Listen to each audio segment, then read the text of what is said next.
আমার নবীজি হুজুরে করিম সাল্লাল্লাহু আলাইহি ওয়াসাল্লাম পৃথিবীতে যত আদর্শবাদের আদর্শ, যত মানুষের যত চিন্তাধারা, সব কিছুর মূল কেন্দ্র হল নবী মুহাম্মদ রাসূলুল্লাহ সাল্লাল্লাহু আলাইহি ওয়াসাল্লাম। আদর্শ শিক্ষা দিয়েছেন তিনি, নেতৃত্বের যোগ্যতা শিক্ষা দিয়েছেন আল্লাহর নবী। নেতা হওয়ার নিয়ম কানুন, নেতৃত্ব দেওয়ার নিয়ম কানুন সব রাসূল পাক সাল্লাল্লাহু আলাইহি শিক্ষা। আল্লাহ রাব্বুল আলামিন এক সময় একা ছিলেন, আর আল্লাহ তার কুদরতি খেয়ালের মাধ্যমে বানাইলেন মুহাম্মদ নূর মুবারক বলেন সুবহানাল্লাহ। নূরে মুহাম্মদ নূর বানাইয়া আল্লাহর কুদরতি হাতের তালুতে 40 লক্ষ বছর পর্যন্ত রেখেছিলেন। তাফসীরে জাবরি, তাফসীরে কুতুবের মধ্যে আছে এই 40 লক্ষ বছর আল্লাহ পাক মুহাম্মদ নূরকে ডাইন হাতের তালুতে রেখে আল্লাহ পাক একটা জিকির করতেন, ইয়া মুহাম্মদ ইয়া মুহাম্মদ। কিন্তু নূরে মুহাম্মদের থেকে কোন প্রতি উত্তর আসে নাই, সারা শব্দ আসে নাই। 40 লক্ষ বছর পরে আল্লাহ পাক আমার আল্লাহর কুদরতি জবানে একটা আহা শব্দ তিনি উচ্চারণ করলেন, সঙ্গে সঙ্গে আল্লাহর কুদরতি চোখের থেকে 2 ফোঁটা পানি মুহাম্মদ নূরের গায়ে যখন পড়ে, এবার নূরে মুহাম্মদের থেকে আওয়াজ আসলো, ইয়া আল্লাহ। এইবার 2 বন্ধুর জিকির চলতেছে কোটি কোটি বছর। আল্লাহ পাক জিকির করেন ইয়া মুহাম্মদ, মুহাম্মদ সাল্লাল্লাহু আলাইহি ওয়াসাল্লাম জিকির করেন ইয়া আল্লাহ। আপনারা ইলমে তাসাউফের, ইলমে মারিফাতের অনেক ওয়াজ শুনেছেন। সংক্ষেপ একটা কথা হলো আশিক ও মাসুক। এই আশিক অর্থ কি আর মাসুকের অর্থ কি? আশিক অর্থ হলো যিনি প্রথম দাবিদার, যিনি চায়, যে চায় তাকে আশিক বলা হয়, আর যাকে চাওয়া হয় তাকে বলা হয় মাসুক। কিন্তু আমার আল্লাহ রাব্বুল আলামিন এখানে মুহাম্মদ সাল্লাল্লাহু আলাইহি ওয়াসাল্লামের প্রেম ভালোবাসার মাধ্যমে আল্লাহ নিজে হলেন আশিক, বলেন সুবহানাল্লাহ। আল্লাহ নিজে আশিক। এই যে 40 লক্ষ বছর আল্লাহ পাক মুহাম্মদ নামে জিকির করছে, মুহাম্মদ নূরে মুহাম্মদই কিন্তু জানে না, নূরে মুহাম্মদের কোনো খবর ছিল না। আল্লাহর কুদরতি চোখের 2 ফোঁটা পানি যখন মুহাম্মদ নূরের গায়ে পড়ে, তখন মুহাম্মদ নূরের থেকে ইয়া আল্লাহ শব্দ উচ্চারণ হয়েছে। ভাইরা আমার,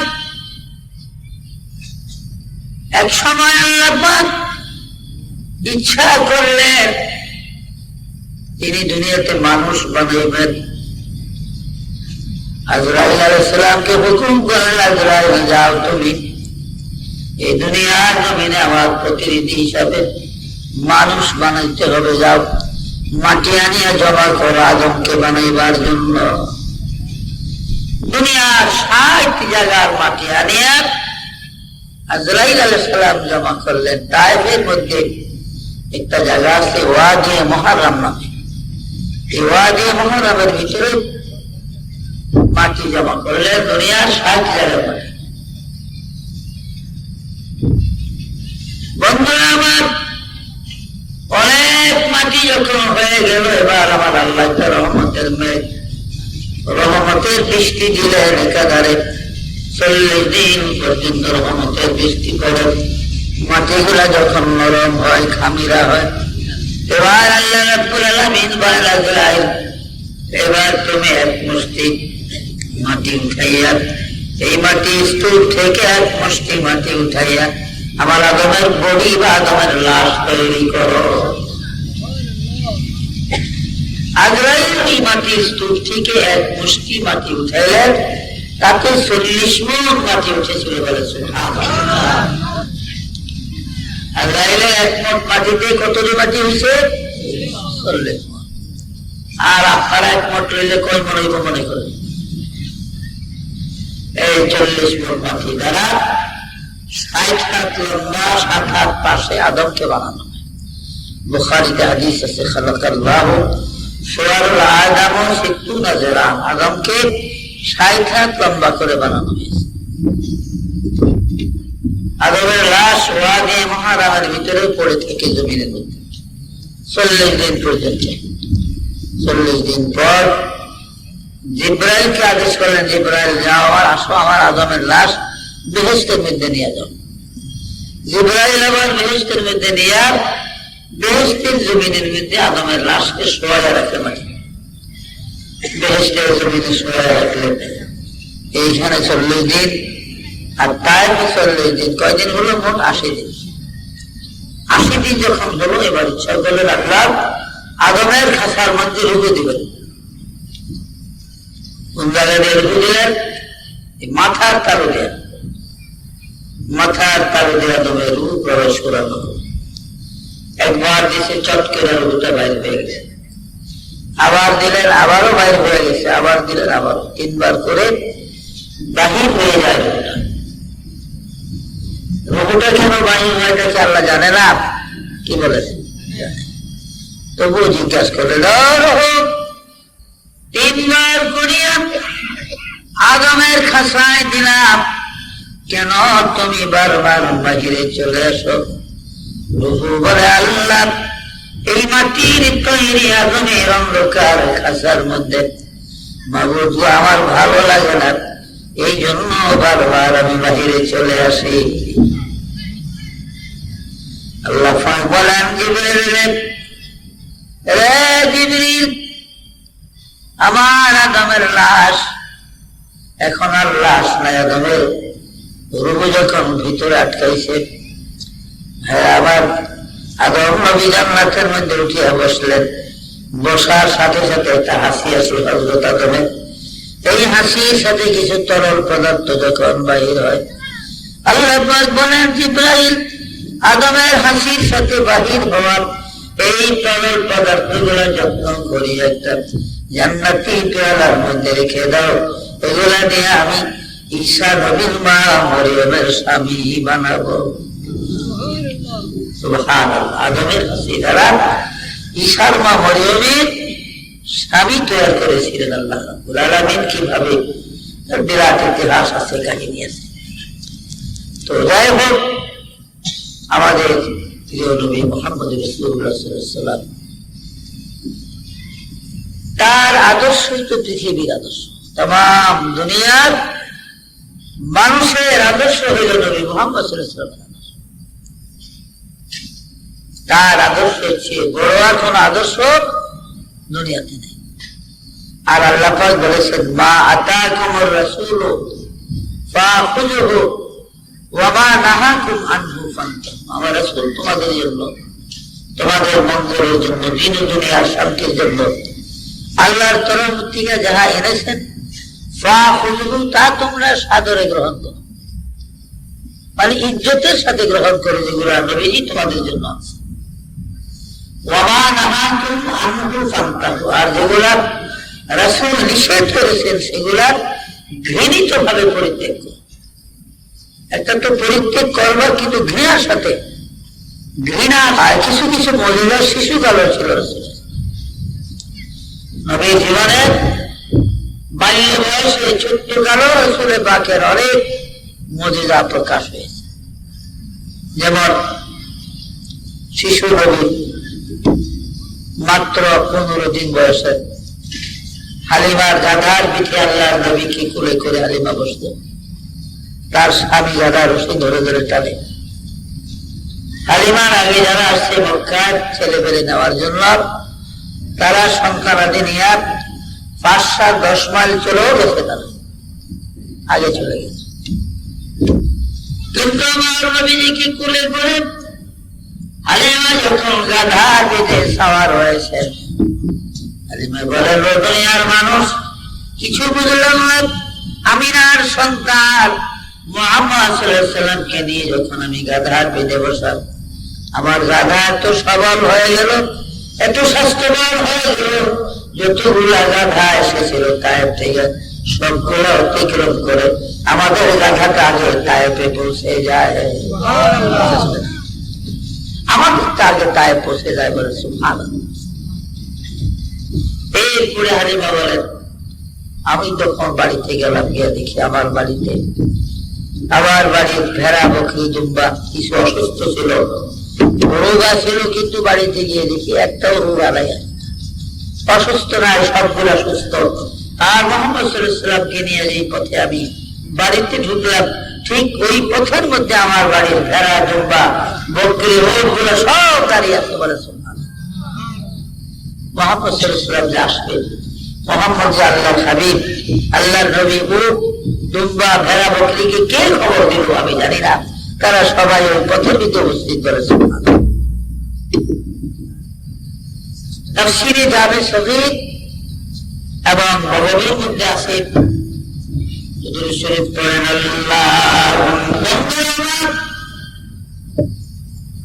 জামে সগীর এবং বগবীর মধ্যে রেখে আমার নবীজি যখন পৃথিবীতে আসবেন, বাড়ির বিনওয়াল আল্লাহর হাবিব আসবেন, রাসূলের সম্মানার্থে ইজ্জতার্থে আল্লাহ পাক জিবরাইলকে বলেন, জিবরাইল রে, এই মুহূর্তে তুমি তায়েফ নগরীতে চলে যাও তাড়াতাড়ি করে। জিবরাইল আল্লাহ, আমি তায়েফ যাবো কেন? বলে, যাও, যেহেতু আমার হাবিব আসতেছে পৃথিবীতে। ও জিবরাইল, আমার বন্ধু পৃথিবীতে আগমনের 15 দিন যখন নবীজির বয়স হবে, তায়েফের বনু সাদ কবিলার হালিমা এসে আমার বন্ধুকে তায়েফ নগরীতে নিয়ে যাবে। এই তায়েফটা বড় অভাবী জায়গা, দুর্ভিক্ষের জায়গা, ফসল ভালো হয় না, তায়েফের মাটি ভালো না। কাজে জিবরাইল রে, এই অভাবের দেশে, দুর্ভিক্ষের দেশে আমার হাবিব গেলে আমি আমার আল্লাহর কাছে বড় শরম লাগে। তুমি যাইয়া পাশে 72 মাইল তায়েফের পাশে 72 মাইল দড়িগে 72 মাইল তোমার পাখাটা 70 হাত জমিনের নিচে ঢুকাইয়া এই 72 মাইল প্রস্থ দড়িগের মাটি গুলি উঠাইয়া নিয়ে বাহারে মাইয়াতের মধ্যে ফেলে দাও এবং নীল নদীর মাটি আনিয়া এই 72 মাইল পরিপূর্ণ করে দাও। আমার বন্ধুর আগমনের রাত্রে দেব, আমি তায়েফের জমিন বরকতময় করে দিব। আর জিবরাইল তায়েফের এই 72 মাইল প্রস্থ দৈর্ঘ্যের মাটিগুলো উঠাইয়া নিয়ে এগুলি পাহাড়ে মাইয়াতের মধ্যে ফেলে দাও এবং নীল নদীর মাটি আনিয়া এই 72 মাইল পরিপূর্ণ করে দাও। তাইলে আমি তায়েফের জমিন বরকতময় করে দিব। আমার বন্ধুর আগমনের রাত্রিতে আমি তায়েফের জমিন বরকতময় করে দিব। এই জন্য বৈজ্ঞানিক যুগের কোন সার যদি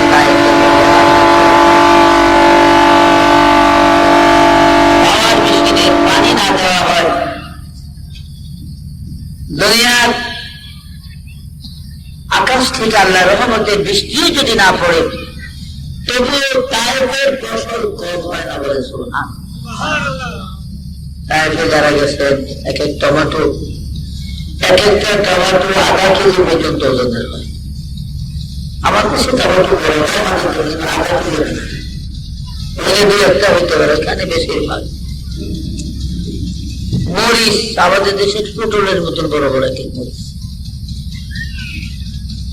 কারণ তায়েফ এমন একটা বরকতের জায়গা। আমার রাসূল পাক সাল্লাল্লাহু আলাইহি ওয়াসাল্লামের যে রাত্রে আল্লাহর নবী কি জিবরাইল আলাইহিস সালাম রাসূল পাকের হালিমা নিয়ে যাবেন, এই জন্য আল্লাহ তায়েফের মাটি বদলায় দিয়েছে।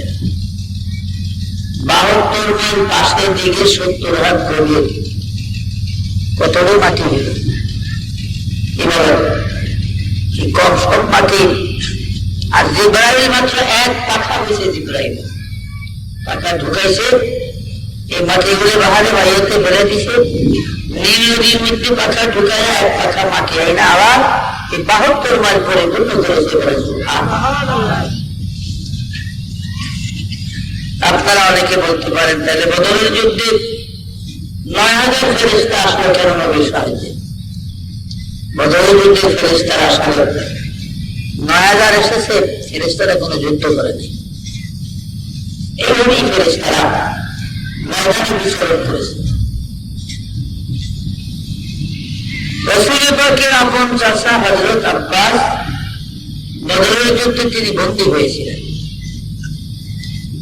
সাদ ইবনে আবি ওয়াক্কাস রাদিয়াল্লাহু আনহু তাকে বন্দী করে মুসলিম খেমায় নিয়ে আসেন।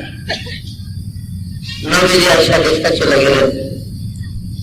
হযরত সাদ বিন আবি ওয়াক্কাস দেখলেন যে আব্বাসের গায়ে যে জামাটা ছিল বদরের যুদ্ধে, এই জামাটার মধ্যে 18টা সোনার বোতাম, এক একটা বোতাম তখনকার দিনে 40,000 টাকা করে দাম। তো যুদ্ধের নিয়ম হলো যে যাকে বন্দী করে বা যে যাকে হত্যা করে মারে, ওই বন্দী বা নিহত ব্যক্তির সঙ্গে যা থাকে তীর, তলোয়ার, ঢাল, কামান, টাকা পয়সা, এগুলো ওই ব্যক্তি পায়। কে পায়? যে তাকে নিহত করলো বা যে বন্দী করলো, এটা যুদ্ধের নিয়ম। তো আব্বাস সাদ বিন আবি ওয়াক্কাসের হাতে বন্দী, কাজে আব্বাসের সঙ্গে যা আছে সবই সাদ পাবে। সাদের খেয়াল হলেই ঘোরা মোড়া নিয়ে লাভ নাই, তার যে 18টা সোনার বোতাম দামের মধ্যে বোতাম গুলা নিতে পারলে আবার যথেষ্ট। সোনার বোতামে যখন হাত দিল সাদ, হযরত আব্বাস একটা ধমক দিলেন, সাবধান সাদ, আমার জামার বোতামে তুমি হাত দিও না, কারণ সাদ তোমার হাতে আমি বন্দী হই না, তুমি আমাকে বন্দী করো নাই, তুমি কেন আমার জামায় হাত দাও? গোলমাল শুনে নবীজি আসলেন। হযরত আব্বাস তো বললেন আপন চাচা, জিজ্ঞাসা করলেন চাচা কি হয়েছে? বলে ভাতিজা, এই সাদকে নিষেধ করে যেন আমার কিছু না করেন, যেহেতু সাদের হাতে আমি বন্দী হই না। আল্লাহ নবী বলেন চাচা, তাহলে কে বন্দী করলো আপনাকে বদরের মাঠে? কার হাতে বন্দী হয়েছেন? হযরত আব্বাস বলেন ভাতিজারে, তাও তো বলতে পারি না কার হাতে বন্দী হয়েছে। বলে যে সৈনিক আপনাকে বন্দী করলো, আপনি কি তার চেহারাটা দেখছেন? বলে তার চেহারাটা আমি ভালো করে দেখি না, মাঝে মাঝে দেখতাম, মাঝে মাঝে যুদ্ধের মাঠে দেখতাম না, তবে তার যখন দেখতাম তার চেহারাটা অনেকটা আমার ছোট ভাই আমির হামজার মতো, আমার ছোট ভাই হামজা বাহাদুরের মতো চেহারাটা তার অনেকটা মনে হতো। নবীজি বলেন চাচা আব্বাস, আপনি কি ওই সৈনিকের কোন শব্দ, কোন আওয়াজ পাইছেন যুদ্ধের মাঠে? এবার আব্বাস বলেন হ্যাঁ, মনে করে যখন ওই সৈনিক তার ঘোড়া পরিচালনা করত, ঘোড়াটা যখন চালাইত, যখন সে ঘোড়ায় করে এদিক সেদিক ঘুরত, আমার আশেপাশে যখন হাঁটত, তখন আমি হাইজুম হাইজুম একটা শব্দ শুনতাম। আল্লাহ নবী বলেন এইবার আমার আর বুঝতে বাকি নেই, তাইলে বদরের যুদ্ধে আপনি আল্লাহর ফেরেশতা জিবরাইলের হাতে বন্দী হয়েছেন, কারণ জিবরাইলের ঘোড়ার নাম ছিল হাইজুম। বদরের যুদ্ধের দিন জিবরাইল যে ঘোড়াটা নিয়ে আসছিল তার ঘোড়ার নাম ছিল হাইজুম। কাজে আপনাকে আল্লাহর ফেরেশতা জিবরাইল বন্দী করেছে। বলে সুবহানাল্লাহ। এই জিবরাইল শুধু হযরত আব্বাসকে বদরের যুদ্ধের দিন বন্দী করে দিয়েছে, এছাড়া ফেরেশতারা হাত ধরে নাই কোন কাফেরদের উপরে। আব্বাস রাদিয়াল্লাহু আনহু কিছু মুক্তিপণ জিজিয়ার মাধ্যমে তিনি মুক্তি পেয়ে চলে গেলেন।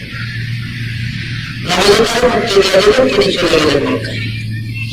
বদরের যুদ্ধের 1 বছর পরে উহুদের যুদ্ধ হয়। বদরের যুদ্ধের সেনাপতি ছিল আবু হাবিব, আর উহুদের যুদ্ধের সেনাপতি আবু সুফিয়ান। 3000 সৈন্য নিয়ে উহুদের যুদ্ধে আসতেছে বদরের প্রতিশোধ নেওয়ার জন্য। নবীজি কিন্তু জানে না। আব্বাস আসল মক্কায়, হযরত আব্বাসের কাছে কয়েকবার গেছে আবু সুফিয়ান, আব্বাস আসো যুদ্ধে চলো, তোমাকে এবার সেনাপতি করবো। বলে না, আমার শরীর ভালো না, আমি যুদ্ধে যাবো না, তোমরা যাও, আমি তোমাদের মক্কার পাহারাদার হিসাবে থাকি। এটাও যুক্তির কথা। আবু সুফিয়ান দেখলো যে মক্কার পাহারাদার থাকার দরকার, ঠিক আছে থাকবে। আবু সুফিয়ান তার দল নিয়ে 3000 সৈন্য নিয়ে মক্কার হেরামের সীমানা পার হয়ে গেছে। এদিকে ঝটফট করে হযরত আব্বাস 3টা চিঠি লিখলেন নবীজির কাছে। আবার নবীজির কাছে 3টা চিঠি লিখলেন। হে মুহাম্মদ সাল্লাল্লাহু আলাইহি ওয়াসাল্লাম, বদরের প্রতিশোধ দেওয়ার জন্য আবু সুফিয়ান 3000 সৈন্য নিয়ে মদিনা আসতেছে তোমার সাথে যুদ্ধ করার জন্য। হে ভাতিজা, মুহাম্মদ সাল্লাল্লাহু আলাইহি ওয়াসাল্লাম তোমার সৈন্যের সংখ্যা জানি না, তোমার যুদ্ধের প্রক্রিয়া জানি না, কি শক্তি আছে তাও জানি না। তো আমি তোমার চাচা হিসাবে আমি জানিয়ে দিলাম যে তুমি যুদ্ধের জন্য প্রস্তুত থাকো। আবু সুফিয়ান যুদ্ধ না করে ফিরে যাবে না। 3000 বাহিনী নিয়ে আসতেছে তারা, এবং কাপড়দেরকে ওই শহীদদেরকে উত্তেজনা করার জন্য 30 জন মহিলাও তাদের সাথে আসছে। সব সংবাদ হযরত আব্বাস চিঠির মাধ্যমে জানালেন। তার নিজস্ব 3টা গোলামকে 3 পথে পাঠিয়ে দিলেন হযরত আব্বাস। একজনকে খায়বরের গিরিপথে, আরেকজনকে কাদসিয়ার পথে, আরেকজনকে হুনাইনের পথে। এই 3 গোলামকে 3 রাস্তায় 3টা চিঠি দিয়ে পাঠিয়ে একই কথা যে তুমি সাবধান হও, অস্ত্র-শস্ত্র রেডি হও। আবু সুফিয়ান কিন্তু আসতেছে 3000 সৈন্য নিয়ে। আল্লাহর নবী এটি তার একই সময় নিজস্ব 3টা গোলামকে পাঠিয়ে দিলেন মদিনায়, আর বলে দিলেন, হে গোলামরা, 3 দিনের মধ্যে এই চিঠিগুলো আমার ভাতিজা মুহাম্মদ সাল্লাল্লাহু আলাইহি ওয়াসাল্লামের কাছে পৌঁছিয়ে দিতে হবে। যদি 3 দিনের মধ্যে চিঠি পৌঁছাইতে তোমরা পারো না পারো, কসম কাবার কসম আল্লাহ, আমি একজনকে জীবিত রাখবো না, তোমাদেরকে হত্যা করে দিব। তোমাদেরকে আমি হত্যা করবো যদি 3 দিনের মধ্যে চিঠিগুলো মদিনায় আমার ভাতিজা মুহাম্মদ সাল্লাল্লাহু আলাইহি ওয়াসাল্লামের হাতে পৌঁছে দিতে না পারো। আর যদি আমি খবর পাই মুহাম্মদ সাল্লাল্লাহু আলাইহি ওয়াসাল্লামের কাছে যখন জানতে পারবো নির্দিষ্ট সময় মতো তোমরা 3টা চিঠি আমার ভাতিজার হাতে দিয়েছো, মুহাম্মদ সাল্লাল্লাহু আলাইহি ওয়াসাল্লামের হাতে দিয়েছো, কসম আল্লাহ, এই খবরটা পাওয়ার সাথে সাথে আমি তোমাদের 3টা গোলামকে আমি আজাদ করে দিব। আর শুধু আজাদ করে দিব না, এক একজনকে আমি 40,000 করে 40,000 করে আমি তোমাদেরকে টাকা দিব। বলেন সুবহানাল্লাহ। 40,000 টাকাও দিব একজনকে, এবং তোমাদেরকে আলাদা করে দিব, মুক্ত করে দিব, দাসত্বের মধ্যে আর রাখবো না। চিঠিগুলো দিলে রীতিমতো মুহাম্মদ সাল্লাল্লাহু আলাইহি ওয়াসাল্লামের কাছে পৌঁছে যাবে। আল্লাহর কাছে যখন যথাসময়ের কাছে যান, চিঠিগুলো নিয়ে পৌঁছে দিলেন 3টা চিঠি। রাসূল পাক সাল্লাল্লাহু আলাইহি ওয়াসাল্লাম তো খুশি হলেন। ও সাহাবা, তোমরা হাত উঠাও, আমি আমার সাহাবাদের জন্য দোয়া করি। কেননা আমাদের আব্বাসী এই 3টা চিঠির মধ্যে কলেমার গন্ধ পাওয়া যায়, কলেমার গন্ধ পাওয়া যায়। উঠো তোমরা, চাচার জন্য আমি তোমার হাত তুলে দোয়া করি। এবার তুমি দোয়া করো, আল্লাহ আমার চাচা আব্বাসকে আল্লাহ তুমি ঈমান দান করো, কালেমা দান করো, তিনি যেন চিরি কলেমা পড়ে আমার দরবারে এসে যায়। 2 নম্বর হলো আল্লাহ আমার চাচাকে তুমি জান্নাতের এমন স্থানে রাখিও, এমন স্থানে রাখিও আমার চাচাকে জান্নাতের মধ্যে, যেখানে তমাম জান্নাতীরা আমার চাচাকে দেখে অবাক হয়ে যায়। হযরত আব্বাস বলেন, মাওলানা আরশের মধ্যে রেখে যে কসম আল্লাহ, রাসূল যখন আমার জন্য দোয়া করেন যে আল্লাহ জান্নাতের মধ্যে আমার চাচাকে এমন একটা পরিবেশে রাখবে যে তামাম জান্নাতীরা অবাক হয়ে যায়, এই অবাক হয়ে যায় আমার নামে কসম আল্লাহর। আমি কাবার দরজার নিকটে তখন দাঁড়ানো, মদিনা রাসূলের এই দোয়াগুলি আমি মক্কায় দাঁড়ায় দাঁড়িয়ে শুনছি। বলে সুবহানাল্লাহ। আমি মক্কা মুআজ্জামাত কাবার পাশে দাঁড়িয়ে দাঁড়িয়ে মুহাম্মদ সাল্লাল্লাহু আলাইহি ওয়াসাল্লামের দোয়ার কথাগুলা আমার কানে আমি শুনেছি। বলে সুবহানাল্লাহ। তখন আমি পাগল পারা হইয়া মদিনা এসে রাসূলের কাছে কলেমা পড়ে মুসলমান হই। বলে সুবহানাল্লাহ। আব্বাস মুসলমান হওয়ার পরে অনেক ঘটনা। তার ছেলে ছিল আব্দুল্লাহ। 10 জন আব্দুল্লাহ ছিলেন মক্কাতে, এরা সাহাবাদের সন্তান ছিল। 10 জন আব্দুল্লাহর ভিতরে একজন আব্দুল্লাহ ছিলেন আব্দুল্লাহ ইবনে আব্বাস। আব্বাসের ছেলের নামও ছিল আব্দুল্লাহ, আর তাকে লোকেরা ইবনে আব্বাস বলে ডাকতো, যেহেতু তিনি হাদিসের বিশারদার একজন মুহাদ্দিস ছিলেন। ইবনে আব্বাস বলে বেশি আব্বাসের ছেলে বলে তাকে ডাকতো, আসল নাম ছিল তার আব্দুল্লাহ। আব্বাস রাদিয়াল্লাহু আনহু যখন ইন্তেকাল করলেন, তো ইবনে আব্বাস অথবা আব্দুল্লাহ বাবার প্রেমে খুব কাঁদা কাঁদতেন। তিনি বাপকে খুব ভালোবাসতেন। আর দুনিয়াতেও দেখবেন বাপের বড় ছেলে বেশি ভালোবাসে। বড় ছেলের সাথে যে সম্পর্ক মা বাপের থাকে, এই সম্পর্ক অন্যদের সঙ্গে থাকে না। যেহেতু প্রথম সন্তান পৃথিবীতে আসছে, তখন সন্তানের মা পর্দা ছিল। প্রত্যেক মায়েরা স্বামীর বাড়িতে যেদিন প্রথম আসে পর্দা অবস্থা আসে, কোন বেগানা লোকের সঙ্গে কথা বলে না। শ্বশুর শাশুড়িটা না বলবেন। শ্বশুর শাশুড়ি যদি দেখা যায় মুখে সালাম দাও, এই লোকটাকে কদম বসি করো, তখন যায় করার জন্য, নাইলে নতুবা যায় না। এই জন্য পর্দার অবস্থায় মহিলারা আসে স্বামীর বাড়িতে। এই জন্য প্রথম সন্তানের চরিত্র এবং তার মায়া মহব্বত বাপ মার প্রতি বেশি থাকে। বলে সুবহানাল্লাহ। তো আব্দুল্লাহ পিতার জন্য খুব কাঁদতেছে, গুনগুন করে কাঁদে। অথচ তিনি হাদিসের একজন মুহাদ্দিস। যারা বধূ আছে না, বলি মূর্খ, মদিনার একজন বধূ, একজন মূর্খ লোক হযরত আব্দুল্লাহ কি বলে, আব্বাস কি বলেন যে ইসবিরাকুম বিকাব সাবিরিনা ফাইন্নামা সাবরুর রায়াতি বাদা সাবরির রাইসি। এবার আব্দুল্লাহ, আপনি আপনার বাবার জন্য এইভাবে কেন কাঁদেন? আপনি কি আপনার বাবার খবর জানেন? আপনার বাবা আব্বাস কি অবস্থা আছে আপনি হয়তো জানেন না।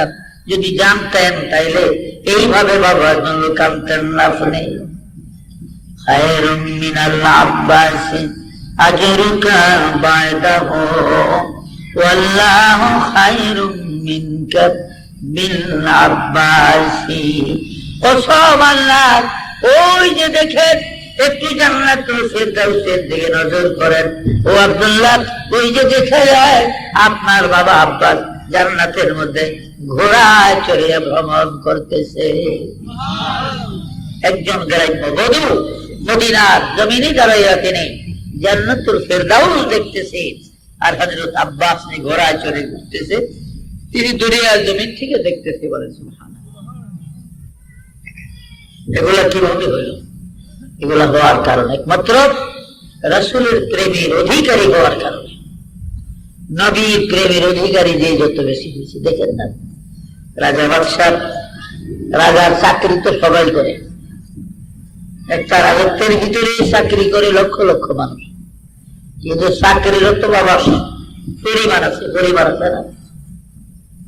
যারা মন্ত্রণালয়ে চাকরি করে, সচিবালয়, তাদের বেতন, তাদের মর্যাদা। এরপরে সাধারণ অফিসে চাকরি করে যারা, প্রাইমারিতে করে, আরো সরকারি চাকরিজীবী। প্রত্যেক জিনিসের পর্যায়ক্রম আছে।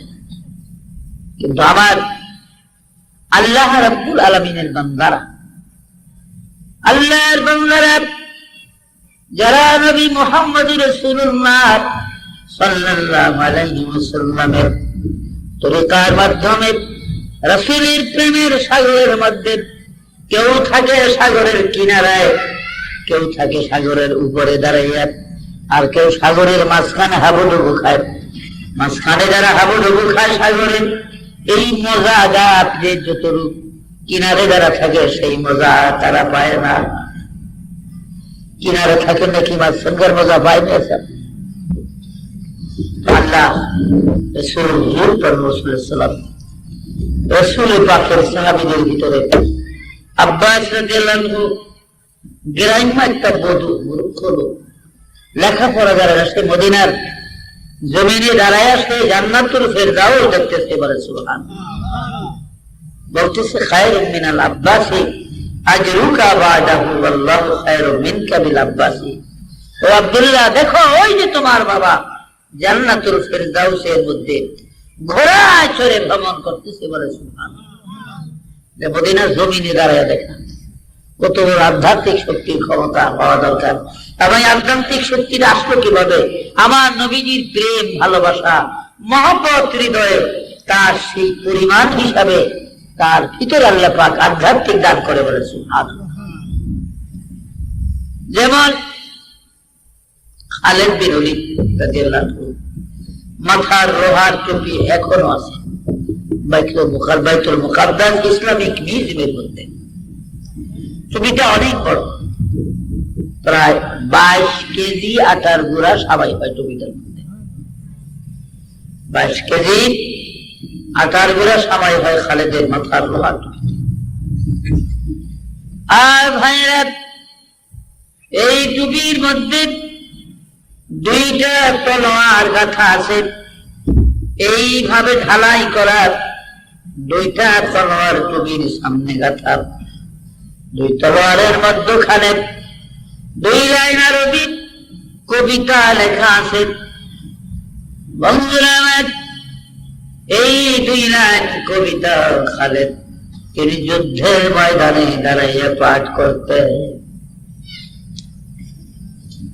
খালিদ বিন ওলীদ রাদিয়াল্লাহু আনহু যুদ্ধের মাঠে দাঁড়াইয়া এই 2 লাইন কবিতা পড়তেন। কেননা 104টা 304টা যুদ্ধ খালেদের জীবনে করেছেন। তার মধ্যে 23টা যুদ্ধের মধ্যে খালেদ তলোয়ার ব্যবহার করে নাই। 23টা যুদ্ধে তিনি তলোয়ার ব্যবহার করেন। খাপের মধ্যে তলোয়ার থাকতো, তীর খাপের মধ্যে থাকতো, নিজা বল্লভ গোলাপ খুলতেন না, খালেদ হাত খালি থাকতো। এইভাবে 23টা যুদ্ধ করছে তলোয়ার বিহীন। তার মধ্যে একটা ইয়ারমুকের যুদ্ধ, ইয়ারমুকের বিরাট যুদ্ধ। রাজা তৃতীয় ইজদগ্রীবের সঙ্গে এই যুদ্ধটা ছিল। তৃতীয় ইজদগ্রীব মানে শেষ নওশরওয়া যাকে বলা হয়।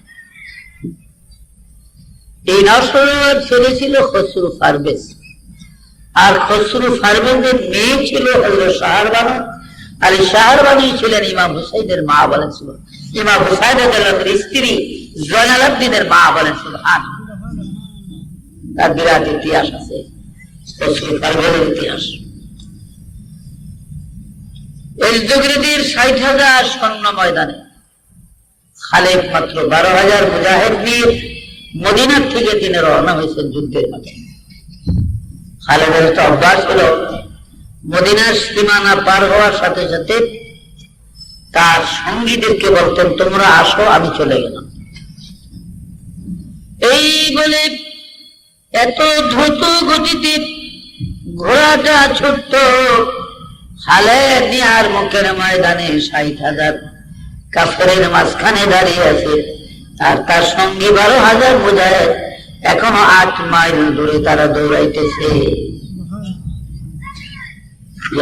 মুখের ময়দানে 60,000 কাফেরের সামনে খালেদ। বন্ধুরা আমার, তার অভ্যাস ছিল দাঁড়াইয়া তিনি ওই 2 লাইন কবিতা পাঠ করতেন। আল জাবানাতু ফিল হারবি আরো ওয়া মান ফাররা লাম ইয়ানজু মিনান নার।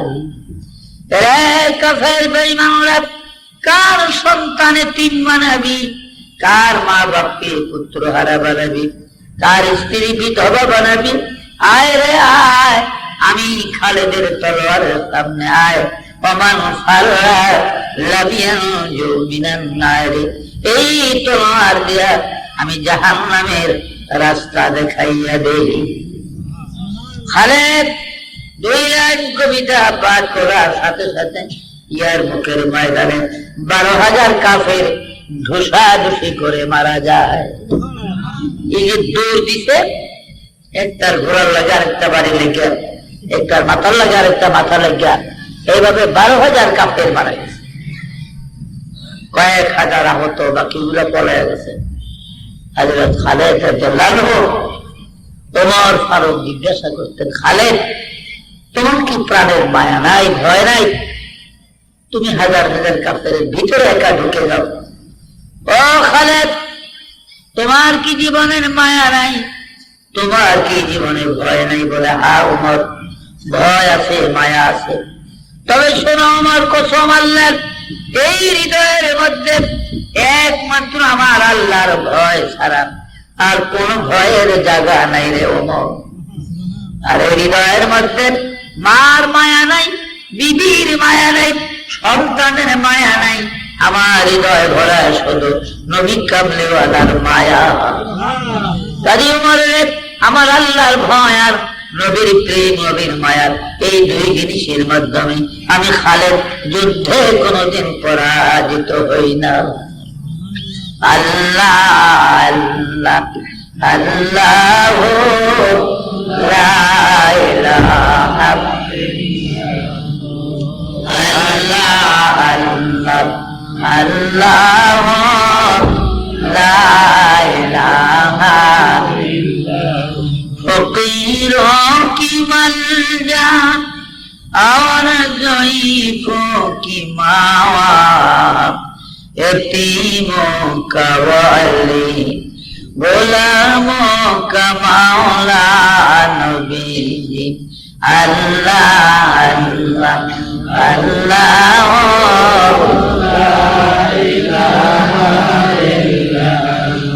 अल्लाह अल्लाह ला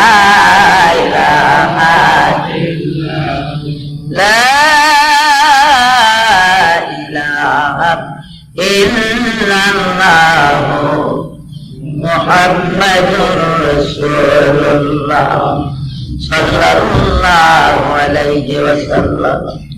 মেরা আমার হযরত ঈসা নবী মরা মানুষ জীবিত করতে পারতেন, এটা তার মুজিজা ছিল।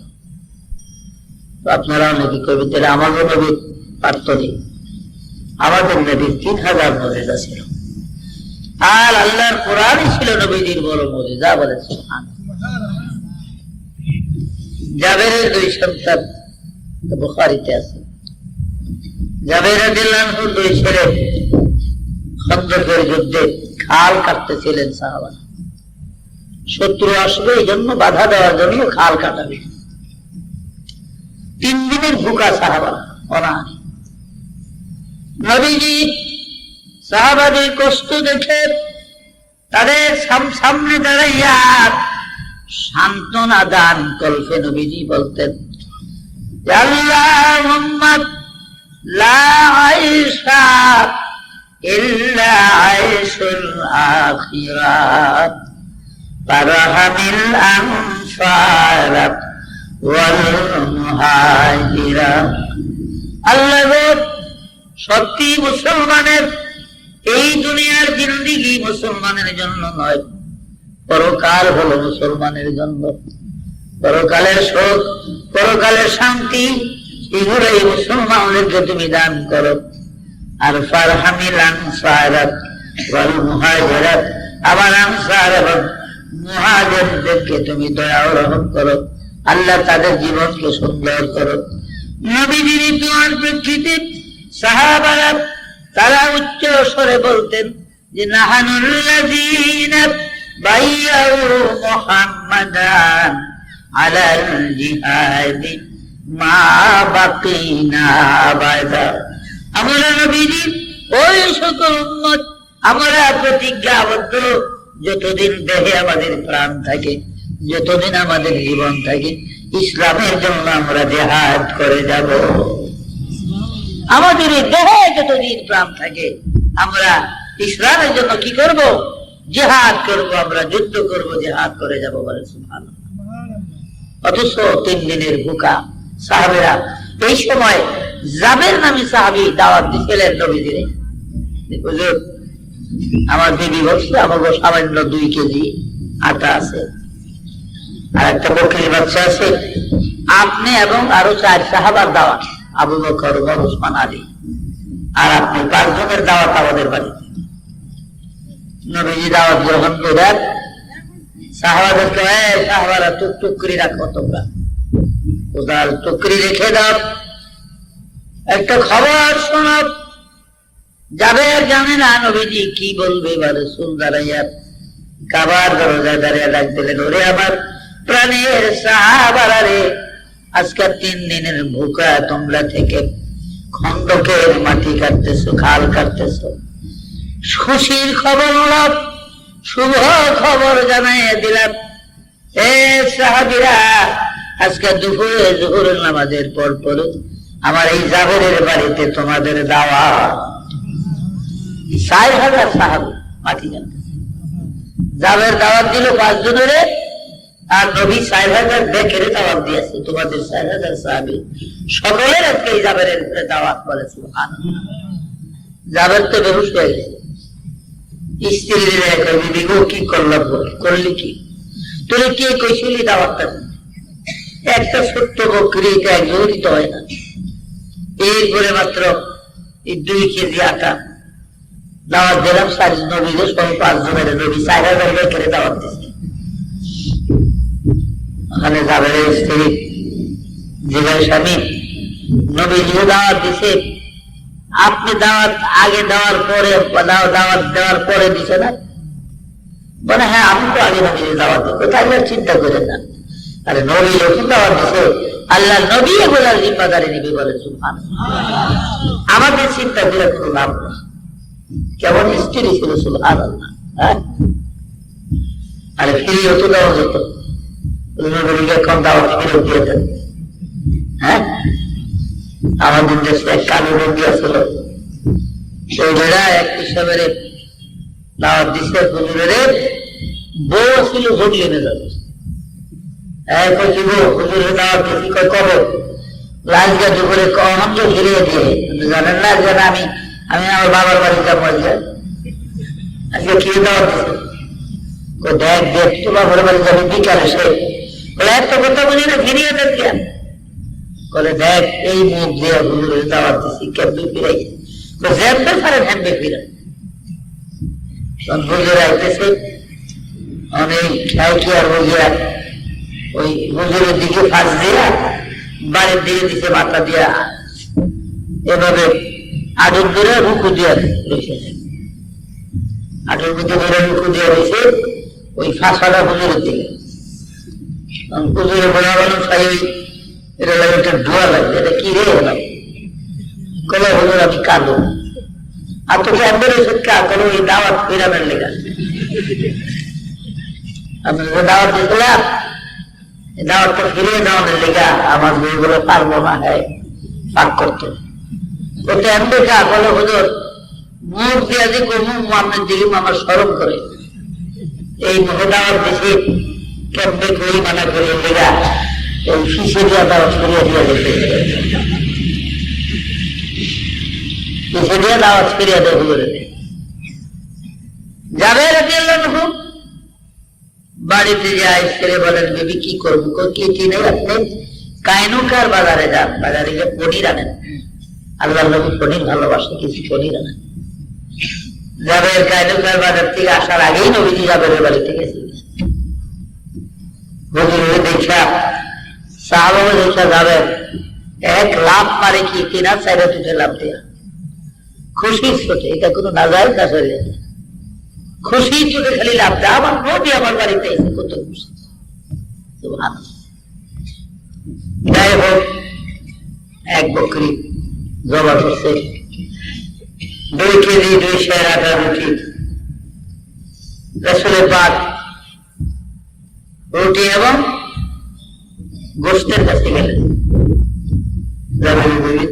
শুরু হলো আল্লাহর নবী হাত মুবারক দিয়ে চামচ দিয়ে লাগিয়ে টানিয়ে আমার নবীজি একটু থুথু মুবারক দিয়ে দিলেন তার মধ্যে, আর বললেন, যাবের তোমার বিবি কি বলবেন, একটা একটা করে রুটি 1 চামচ করে গোশত দেওয়ার জন্য খবর দেন, পুরা ঢাকনা যেন না উল্টায়,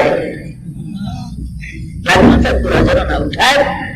1 চামচ করে গোশত লইব, একটা রুটি দিয়া একই জনকে দিব। ভাইরা আমার, 4000 সাহাবা বসছে, প্রত্যেকের হাতে একটা করে রুটি, 1 চামচ করে গোশত পৌঁছে গেছে বলে সুবহানাল্লাহ। এবার নবীজি খাওয়ার জন্য যখন উদ্যুক্ত হলেন, এই মাত্র রুটি ছিঁড়িয়ে গোশত নিয়ে মুখের কাছে দিবেন, জিবরাইল হাজির। ইয়া রাসূলুল্লাহ, আল্লাহ পাক নিষেধ করেছেন আপনি লুকমা মুখে দিবেন না, জাবেরের 2 ছেলে সারা খাইতে পারবেন না। জাবেরের ছেলেরা কি বেশি যাবেন, বকরি জবা করছে, বড় ছেলেরা নিয়ে যাবে।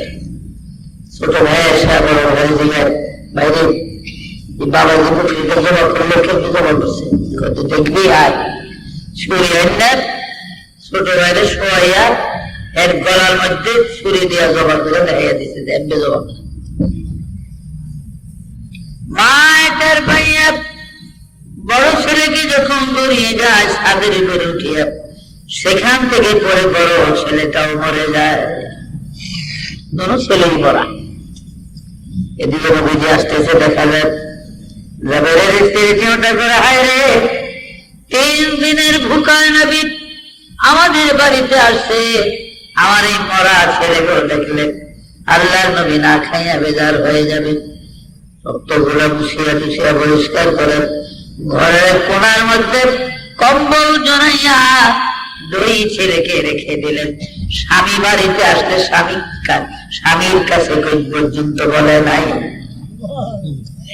নবীজি খাইতে বসলেন, জিবরাইল বলেন, ইয়া রাসূলুল্লাহ, আল্লাহ জানিয়ে দিছে জাবেরের 2 ফুল আরো সাথে নিয়ে খাওয়ানোর লেগে, একলা খেতে পারতেন। হুজুর ডাক দিচ্ছেন, করে যাবেন তোর ছেলে 2টা নিয়ে আয়, আল্লাহর হুকুম, ওরা আমার সাথে খাবে। জয় বিবি গো, কি খুশির কথা গো, আরে আল্লাহ জানাইছে আমার পুতে করে, আমার ছেলে করে নবীর লোকে খাওয়ানোর লেগা, ওই গো আমার ছেলেরা কোথায়? বলে যান হুজুরের করে খাওয়ার জন্য। ওরা খাইছে, ওরা কোথায় জানি খেলাধুলা করে, স্বামীর কাছে কয় না। এরকম হুজুর ওদের প্রতি খেলাধুলা করে, আমার স্ত্রী বলছে খাইছে তারা, বলে না। এই যে জিবরাইল বারবার বলতেছে, জাবেরের ছেলেগুলো সারা খাইলে হারাম হবে খানা। জাবের, আনো তোমার 2 ছেলে কোথায়? স্ত্রী বলে না, আমার ছেলেরা এখানে বাড়িতে নাই। আল্লাহ নবী ঘটনাটা বুঝতে পারছেন, বলে যাবে তোমার বিবিকে দরজার কাছে আসতে বলো। দরজার কিনারে আসলেন, নবী জিজ্ঞেস করেন, মা সত্য করে বলো তোমার ছেলেরা কোথায়? এবার যাবে নবী কান্দে, নবীজি গো আমি দুঃখিনী, ছেলে কোথায় পাবো? আমার স্বামী বকরি জমা করে কায়নকার বাজারে গেলেন, আমার বড় ছেলে ছোট ছেলের ওই ছুরি দিয়ে জবা করিয়া দিছি। আমি ছেলেরে দৌড়াইলেন, সে ভয়ে ছাদের উপর উঠিয়া হঠাৎ করে ছাদের থেকে পড়িয়া যায়। ওই যে ঘরের কোনায় কম্বলের নিচে আমার 2 সোনার মানি ঘুমিয়ে রাখছি, আর কোনদিন তাদের ঘুম ভাঙবে না। আল্লাহর নবী জাবেরের ছেলেদের সামনে গেলেন, কম্বলটা সরায় বলেন, জাবেরের ছেলেরা রে, ঘুম হইতে উঠিয়া যা, নবীর সঙ্গে তোদের খানা খেতে হবে। সঙ্গে সঙ্গে জাবেরের 2 ছেলে দাঁড়াইয়া আমার নবীর সালাম জানাই বলেন সুবহানাল্লাহ। রাসূলের মুজিজাত পৃথিবী 2,24,000 পয়গম্বরের মুজিজাত ছিল, ঊর্ধ্বে ছিল আমার নবীদের মুজিজা বলেন সুবহানাল্লাহ। 4,000 সাহাবা জাগরে 2-1 বকরি আর 2 কেজি আটার রুটি সবাই মিলে খাওয়ার পরেও রুটিও গোষ্ঠের পরিমাণ আগে যা ছিল তাই থাকিয়া যায় বলে সুবহানাল্লাহ। তো ভাইরা আসলে নবীর উম্মত আমি আপনি রাসূল পাকের ইজ্জত বরকত এবং নবীজির মুজিজার যে তাৎপর্য, এগুলা কোন নবীদের সমকক্ষ নয়, কোন নবীরা তার মতো হতে পারে না বলে সুবহানাল্লাহ। হুজুর সাল্লাল্লাহু আলাইহি ওয়াসাল্লামের বয়স যখন মাত্র 5 বছর, কোন রাওয়াতে আছে 6 বছর, মার সাথে তিনি মদিনায় গেলেন, বাবা আব্দুল্লাহর কবর দেখলেন, তারপর আসবার কালে বদরের কাছে মা আমিনা মারা গেলে আমিনার কবর দিয়ে তিনি চলে আসলেন। মা মৃত্যুর পরে উম্মে আইমানের কোলে থেকে রাসূল তো কান্দা কাঁদতেন, মার জন্য কাঁদতে কাঁদতে শেষ পর্যন্ত চোখের ভিতরে এত ব্যথা হলো, চোখে শাড়ি পড়ে গেল, পর্দা পড়ে গেল নবীর চোখে। রাসূলের হিতাকাঙ্ক্ষী একমাত্র দাদা আব্দুল মুত্তালিব আমার নবীজির কোলে করে ওয়ারাকা ফাদরির বাড়িতে গেলেন। ফাদরি সাহেব, আপনি মানুষের ঝাল ফুক দিয়ে দিলে ভালো হয়ে যায়, আমার এতিম নাতিটার চোখে অসুখ, বড় বিমার, ও ফাদরি সাহেব মেহেরবানি করে আমার নাতিটার একটু ফু দিয়ে দেয়। হ্যাঁ, আমার ফাদরি ওয়ারাকা রাসূলের চেহারা দেখে নবীজির দেখে আশ্চর্য হয়ে গেলেন। অনেকক্ষণ চুপচাপ থেকে এবার ওরাকা বলেন, আব্দুল মুত্তালিব আপনার নাতির কোলে করে একটু বসেন, আমি একটু আসি।